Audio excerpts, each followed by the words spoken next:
Is a Taliban takeover of Afghanistan now inevitable? No, it is not.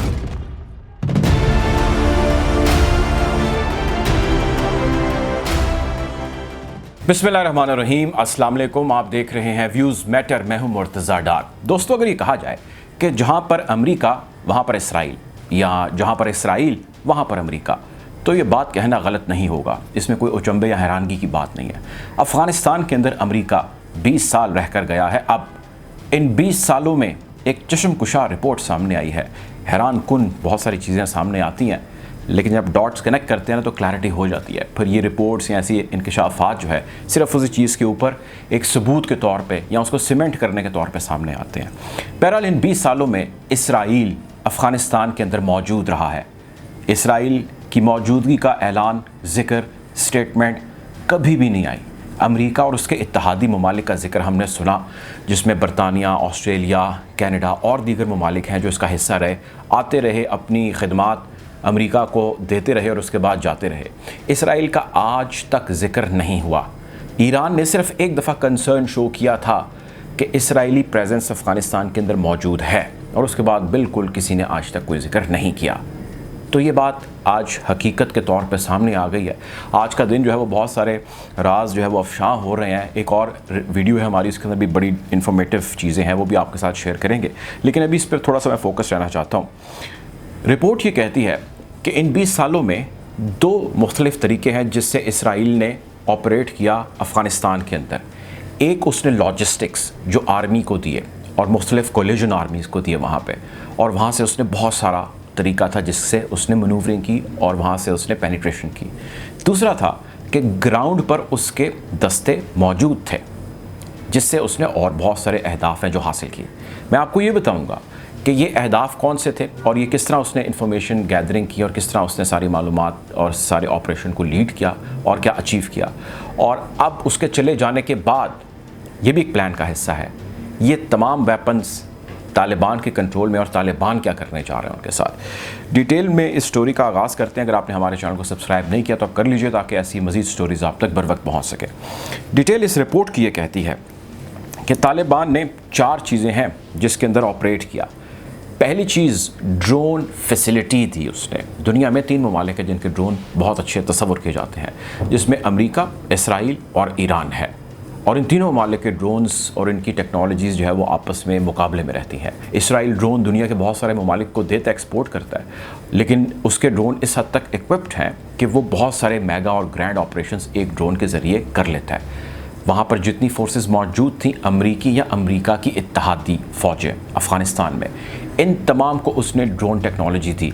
और वो drones दिए जिनमें मैं आपको अगर आसान लफ्ज़ों में समझा सकूं, जो state of the art drones हैं। ऐसे ड्रोन्स जो बहुत हाई एल्टीट्यूड पे फ्लाई कर सकते हैं और बहुत प्रिसिजन किस्म की इंफॉर्मेशन गैदर कर सकते हैं। यानी कि वो एक घर और उस घर के अंदर होने वाली या उसके सहन में होने वाली चहलकदमी भी बहुत बासानी नोट कर सकते हैं। वहाँ पर लोगों की तादाद जो है उसको नोट कर सकते हैं। ऐसी बहुत सारी इन्फॉर्मेशन ये वहाँ पर गैदर कर सकते हैं जो आम ड्रोन हासिल नहीं कर सकता। बहुत सारे ऐसे ड्रोन हैं जो रियल टाइम ड्रोन जिनको कहा जाता है, जो कॉम्बैट ड्रोन्स हैं। यानी कि अगर एक जगह पे फ़ौजी कोई रेड करने जा रहे हैं या हमला करने जा रहे हैं, तो एक ड्रोन है जो कॉन्टीन्यूस उनके सरों पे रहेगा और उनकी जो है वो उनको एरियल व्यू देता रहेगा कि जी जहाँ पर वो आगे जा रहे हैं वहाँ पर क्या सूरत हाल है। सो जितने भी ड्रोन्स थे उनके पास state of the art finest drones थे। इन ड्रोन से वहाँ पर मौजूद अमरीकी इत्तेहादी फ़ौजी जो दस्तों ने सर्विसेज लेनी थी या जिस तरह उसको इस्तेमाल करना था, वो उन्होंने किया। इंफॉर्मेशन गैदरिंग या ड्रोन के ज़रिए हमले करना। इस सब के अलावा तमाम इंफॉर्मेशन रिपोर्ट होती थी बैक टू इज़राइल। यानी जो अफ़गानिस्तान में इन ड्रोन्स के ज़रिए काम हो रहा था, उसकी फ़िल्म बन रही थी या उससे इंफॉर्मेशन गैदर हो रही थी, जो कुछ भी हो रहा था वो तमाम की तमाम मालूमात इसराइल में रिकॉर्ड हो रही थी। यानी आप तसव्वुर कीजिए कि आपके पास किसी की भी मालूमात आ जाए जो खुसूसन आपका दुश्मन है, तो आप अपने आप को कितना सुपीरियर तसव्वुर करेंगे, और इसमें कोई दूसरी राय है नहीं। इसराइल के पास 20 साल का रिकॉर्ड मौजूद है। एक चीज़। दूसरी चीज़, मेज़ाइल टेक्नोलॉजी उसने दी, और मेज़ाइल भी इसराइल के बड़े फाइनेस्ट तस्वुर किए जाते हैं। ईरान के साथ तो खैर उसकी मुठभेड़ जारी रहती है और आँख मचोली भी होती रहती है। इस सब के अंदर मेज़ाइल्स का इस्तेमाल होना और ताबड़तोड़ किस्म का जो है इस्तेमाल होना, और इस सब के अंदर आर्मर्ड व्हीकल्स का इस्तेमाल होना जो तीसरी चीज़ है, यानी कि आर्मर्ड व्हीकल्स वो होती हैं जिसमें फ़ौजी एक दस्ता दूसरी जगह पर जाता है, हमला करता है, बहुत सारा उसके अंदर इक्विपमेंट लगा होता है, बहुत सारी इन्फॉर्मेशन लगी होती है। चौथी चीज़ वेपनरी सिस्टम, यानी कि जितना आर्मर्ड व्हीकल उसका एक पार्ट है, मशीन गन्स उसका दूसरा पार्ट है, इस तरह इसके कई मुख्तलिफ पार्ट्स हैं वेपनरी सिस्टम के। पुराने जो कन्वेंशनल वेपन्स थे उसमें आप एक पुराने तरीके से या मैनुअल तरीके से आप एक गन चलाते हैं या उसको लोड करते हैं, चलाते हैं, तो वो इन्फॉर्मेशन ज़ाहिर है उसकी सारी की सारी वहीं तक हो जाती है जो उसको राउंड उसके फायर कर रहा है। लेकिन अब वेपनरी सिस्टम बहुत सारा है जो इंटरकनेक्टेड है, यानी ग्राउंड पर मौजूद एक फ़ौजी, जो अमेरिकी फ़ौजी आप अक्सर देखते होंगे, उनके खैर मैं उसकी डिटेल में नहीं जाना चाहता कि एक फ़ौजी कितने हज़ार डॉलर का या कितने लाख डॉलर का अमेरिका को पड़ता था, कि उसके कैमरे से भी हर चीज़ रिकॉर्ड होती थी और उसके राउंड्स फायर होने की भी इंफॉर्मेशन आती थी, उसके इर्द गिर्द की गुफ्तगू भी रिकॉर्ड हो रही होती थी, यानी कि वो एक चलता फिरता जो है वो इंफॉर्मेशन गैदरिंग मशीन भी था। ये जितने निज़ाम दिए गए इजराइल की जानिब से लार्जली, उसमें तमाम में उसने ग्राउंड पे अचीवमेंट्स भी हासिल की और वेपनरी इंफॉर्मेशन जो है या इनके ज़रिए इंफॉर्मेशन भी उसने गैदरिंग की।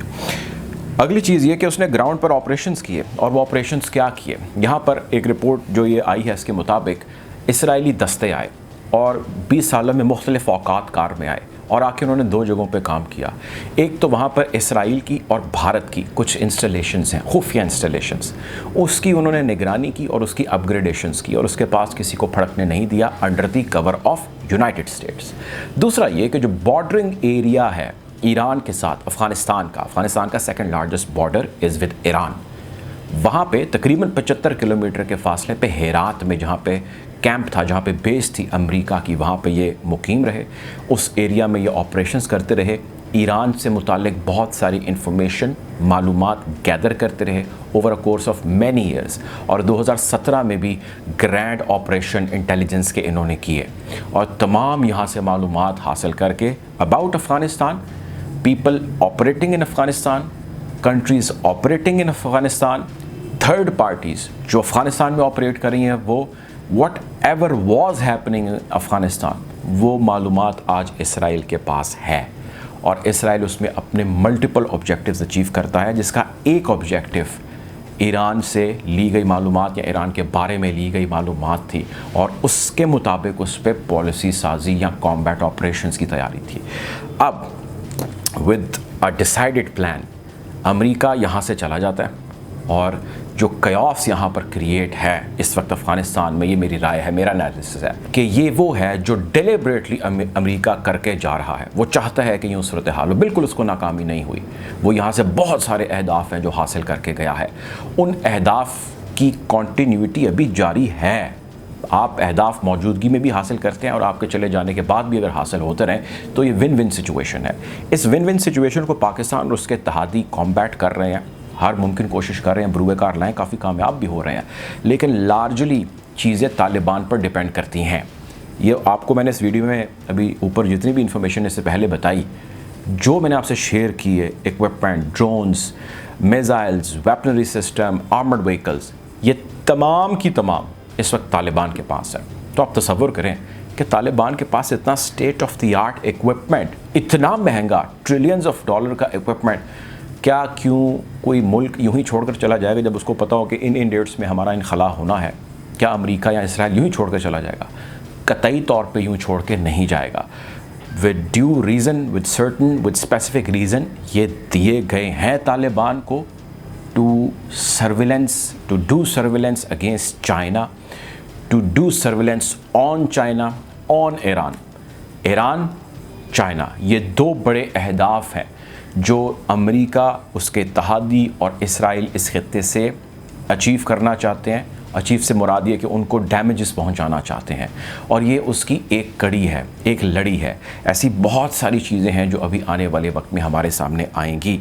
मैं ये नहीं कह रहा कि तालिबान ने ये ऑपरेशन शुरू कर दिया है, मैं ये भी नहीं कह रहा कि तालिबान बहुत डेस्परेट है ये करने के लिए, लेकिन मैं ये ज़रूर कह रहा हूँ कि अमेरिका, इसराइल डिसाइडेड तरीके से यहाँ से गए हैं। तालिबान को जान के ये तमाम कयोटिक सिचुएशन हैंड ओवर करके गए हैं, बहुत सारे वसाइल उनको दे के गए हैं और इस वसाइल के साथ मसाइल भी दे के गए हैं। कुछ का वसाइल का ये हल निकाल लेंगे और कुछ मसाइल में जब एग्रेशन का इस्तेमाल होगा तो हालात काबू से बाहर होंगे और एग्जैक्ट इसी खत्ते में ये हो जाना अमेरिका इसराइल के मफाद में है। चाइना को डेंट, पाकिस्तान को डेंट, ताजिकिस्तान, उज़्बेकिस्तान, तुर्कमानिस्तान, तीनों रशियन स्टेट्स को डेंट और ईरान को डेंट। आप नज़र दौड़ाएं अगर नक्शे पे, सेंटर में अफ़गानिस्तान है और तमाम दुश्मन अमेरिका इसराइल के या जिनसे सख्त उसका इख्तलाफ है या लड़ाई है वो सारे इसके बॉर्डर्स में हैं। तो सेंटर में जब आग जलेगी तो बाकी जगहों पे उसकी जो है तपिश तो जाएगी। बहरहाल हम कोशिश करेंगे इस खित्ते की बदलती सूरत हाल के हवाले से आपको अपडेट रखें। अपना ख्याल रखें, दुआ में याद रखें। अल्लाह हाफ़िज़।